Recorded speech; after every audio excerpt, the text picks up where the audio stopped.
Bien sûr, de crypto, les infos crypto pour ceux qui n'ont pas le temps. C'est parti pour la grande chasse aux cryptos, les gars. On va essayer de trouver les cryptos qui vont prochainement exploser. C'est un projet que je veux mettre en place depuis longtemps. Et c'est parti puisque le marché a l'air plutôt pas mal pour pouvoir le faire. Donc ce sera toujours en chaque fin de deuxième partie de vidéo. Et bien évidemment, ce sera en temps réel aussi du côté du Telegram. Le BTC ce matin, il prend un petit 1%. Attention, c'est le week-end. Attention au mouvement du week-end. On est à 29 400 $. On a Ethereum qui est beaucoup plus fort, qui prend 3,5% ce matin. On est à 1963. Le reste de la map est plutôt sympathique comme Missile Sol qui pousse 4,2. C'est un des premiers que j'ai partagé sur la chasse aux crypto. On a Uni aussi qui nous pousse un joli 4%. Le reste de la map est toujours tranquillou, bilou. Ce matin, on a juste ICP quand même qui perd 3%. Du côté des liquidations, les gars, attention, on a toujours ces petits pics qui sont au sud avec un pic un peu plus sympathique qui est vers les 35 000 $.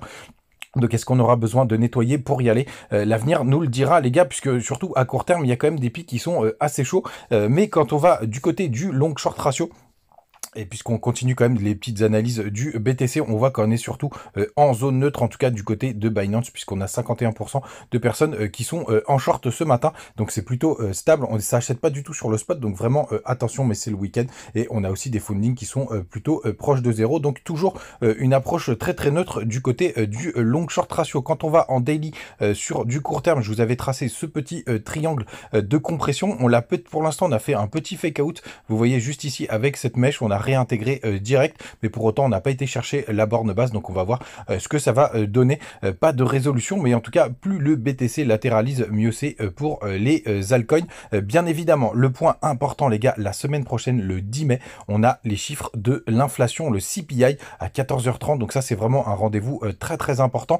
Et surtout, les gars, ce que je voulais vous montrer, alors d'une part, c'est que la prévision, elle est à 5%. Mais alors attention, celui-ci, il m'inquiète un petit peu tout simplement, puisque quand on va voir du côté de trufflation, regardez sur le mois d'avril, parce qu'en mai, on a les chiffres d'avril, on voit qu'il y a eu quand même un petit pic. Alors est-ce qu'on sera quand même en dessous des 5%? Vraiment, prends grande prudence sur ces chiffres-là, puisque vous voyez, on n'a fait que de la descente depuis le début. Mais du côté de mois d'avril, il y a eu quand même un petit regain. Donc vraiment, grosse méfiance si trufflation nous donne les bons indicateurs. Vraiment, grande méfiance, les gars. Donc c'est mercredi 10 mai. Du côté des contrats fixures CME, on a clôturé à 29 765 $. Donc on a un petit gap qui est en train de se former et ça c'est plutôt pas mal puisqu'on est à 29 400 ce matin. Il faut le garder en tête pour dimanche. Je continue la vidéo et la chasse aux alts du côté de YouTube et d'Instagram, et pour les TikTokers, on se retrouve très vite. N'hésitez pas à aller regarder la vidéo directement sur la page d'accueil. Vous avez le lien directement sur YouTube quand vous êtes sur la page d'accueil juste ici. Très vite. Du côté, donc, la chasse aux cryptos, c'est parti les gars. Donc, ce que je voulais vous dire, c'est que tout simplement, vous voyez, on va prendre l'exemple de Huma, regardez, qui nous a fait une magnifique séance. Attendez, on va revenir là. Donc là, on a explosé, et regardez ici, on avait une magnifique séance. Ici, un arrondi, et la anse qui était juste là, et boum, explosion. Deuxième séance, boum, explosion. Et c'est exactement le genre de configuration que j'aimerais prendre, et je vais vous donner un autre exemple. C'est Ethereum contre BTC. Il est où? Hop, Ethereum BTC, tac. Je l'avais tout à l'heure, mais je l'ai perdu. Mais je vais le retrouver. Je sais pas si vous l'avez vu. Ethereum BTC, voilà, regardez. Ta séance.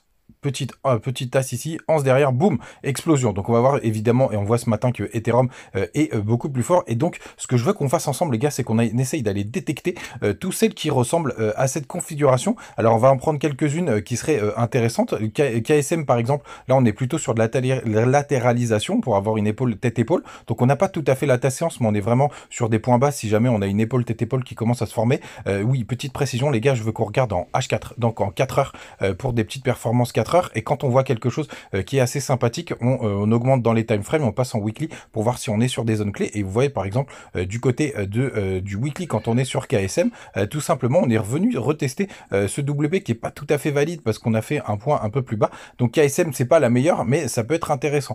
Du côté du fil par exemple, on est pareil, on est sur des points intéressants. En 4 heures, on n'a pas du tout une tasse séance, mais pour le coup, quand on dézoome un petit peu, on voit quand même qu'on est en train potentiellement de faire un très très gros W, qu'on a quasiment fait un double bottom jusqu'ici. Donc le fil, il est plutôt intéressant sur un joli rebond. En tout cas, on est sur un gros support, ça peut être intéressant. Est-ce que vous en avez d'autres?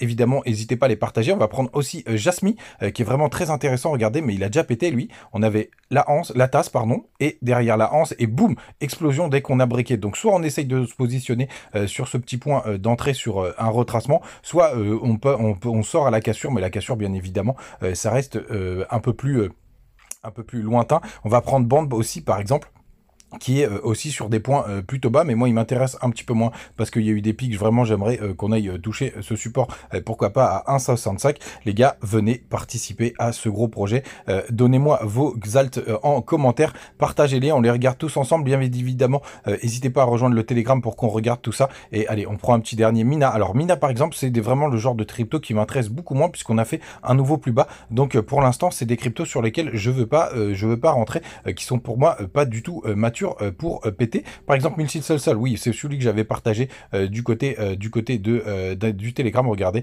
on a fait une magnifique tasse et on est en train de faire la anse. Et d'ailleurs, c'était juste ici que j'en avais parlé. Et derrière, si jamais on arrive à péter les 24 $, évidemment, ça peut partir. Est-ce qu'on est sur une zone intéressante? Ben, si on a un petit pullback vers les 22,34 et qu'on va pas plus bas et que le BTC est plutôt cool, ça peut être pas mal. Comme je vous l'ai dit, les gars, n'hésitez pas à partager vos alts. Il y en a plein. Moi, j'essaye de cibler plutôt l'état séance parce que je trouve ça plutôt intéressant. En ce moment, on partage tout ça ensemble, les télés, en commentaire. Et bien évidemment, on continue cette chasse tous les jours. Je vous en ai donné plein aujourd'hui, mais c'est vrai que j'ai pas trouvé ma super tas séance que je cherche. Passer un très très bon samedi. On se retrouve comme d'habitude tous les matins et on est ensemble. Ciao.